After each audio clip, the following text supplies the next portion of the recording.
Hello there, welcome to Sydney. With me here is David Kennett. Now he's an environmentalist with a fascinating project. He's over from Western Australia. Can you tell me, David, about your project? Yeah, my project is to grow trees in arid regions where people have never considered growing trees previously.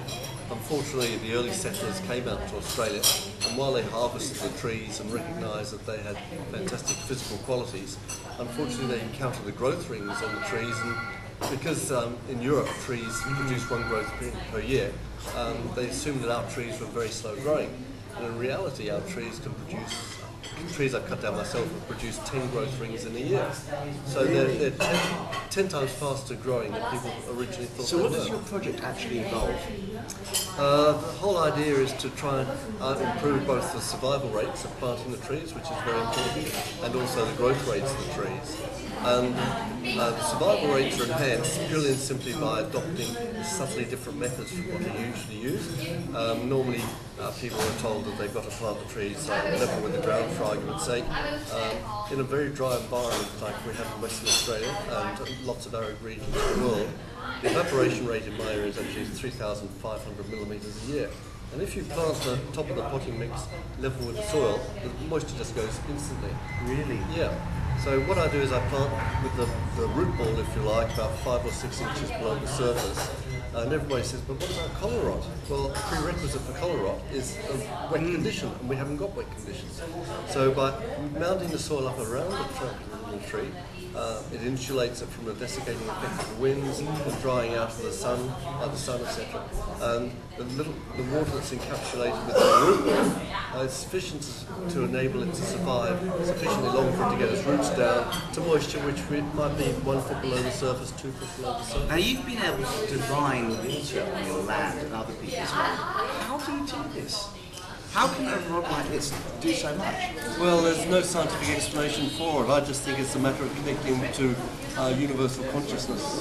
And one doesn't even have to be on the land. You can just have a sketch or an aerial photograph of the property, and you can detect exactly where the underground movements of water occur. Where does this come from? Because you come from a civil engineering background. That's right. It's hardly alternative, is it? That's right. I don't understand it at all myself, but we've all given this gift. Now, our intuition is exceptionally strong. But unfortunately, although we're encouraged to learn to speak, we're encouraged to learn how to do mathematics, perhaps to learn a foreign language, perhaps to learn a musical instrument, we are never encouraged to improve our intuition. And our intuition is just phenomenally powerful. And it's just a matter of opening up and going against society's norms. Most people are very reticent about trying something which they can't feel, they can't touch it. It's science hasn't explained it. It's such a shame because it's a bit like gravity. Nobody can see gravity, but now because science can explain it, everybody accepts it as if they know what they're talking about. And most people don't know what they're talking about gravity. It's just a word as far as they can see. But you can go a step further, can't you? You can do a form of remote viewing where you don't even have to be on the land. You can have a piece of paper, somebody draws the land, That's and right. you can tell them where the water or whatever it is they're looking for. That's right. Somebody can phone me up from England and I'll just talk to them. I can actually use the divining rod to determine the shape of their property, and on that I can then determine where the water is flowing, etc. I can also determine where there's significant changes in soil type occurring as well, which is very important for growing trees. And I can't explain it, but we can all do it. And now I'm actually teaching people to do this. I've taught it 2 years running at the Albany Summer School, and it's very compelling. It's so satisfying when people suddenly discover they've got these hidden talents that they just weren't aware of. Can you understand why some people may be sceptical, or may I even say cynical?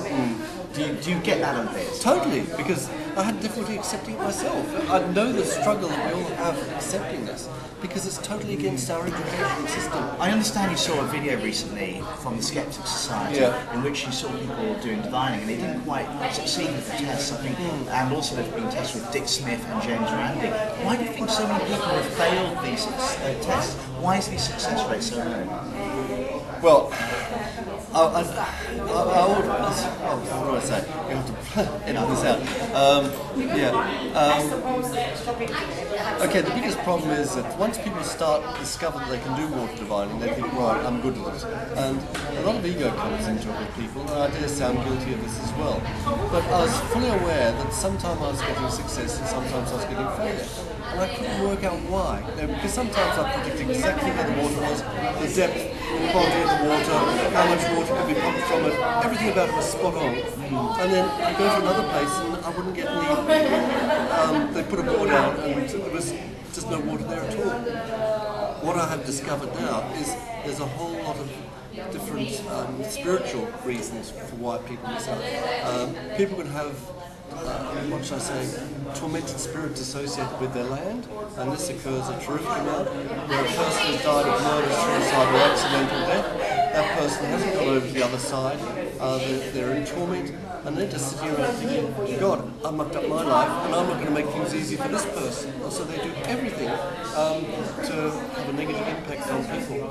And you often find a house, for some unknown reason, it's a beautiful home, it just sells and sells and sells. It just keeps on changing hands for no apparent reason. But invariably it's because the house has been built on an area of land where somebody has died from murder, suicide or accidental death.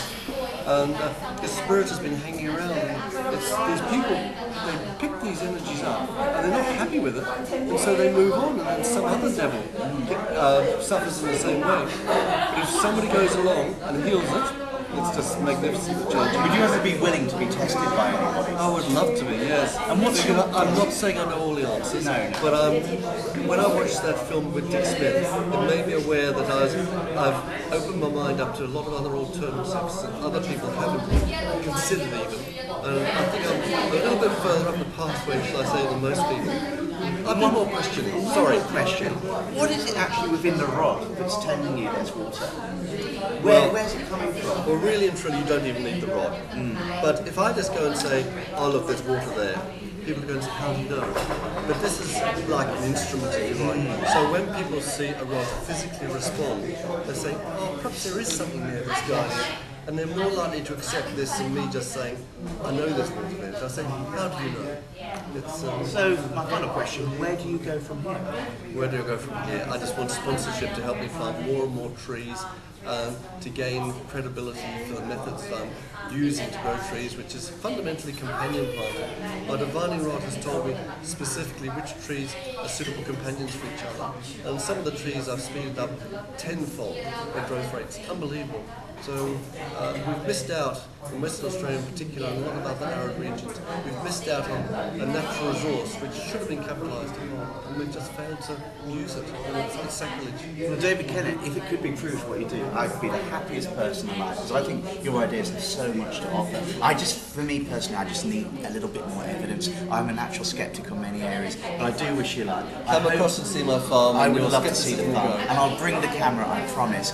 And I really hope you can get tested, and we can actually get your views and ideas out there. Best of luck with that. David's website is www.aurea.net.au. I'm going to put a link on this video, but do check it out. Thanks, David.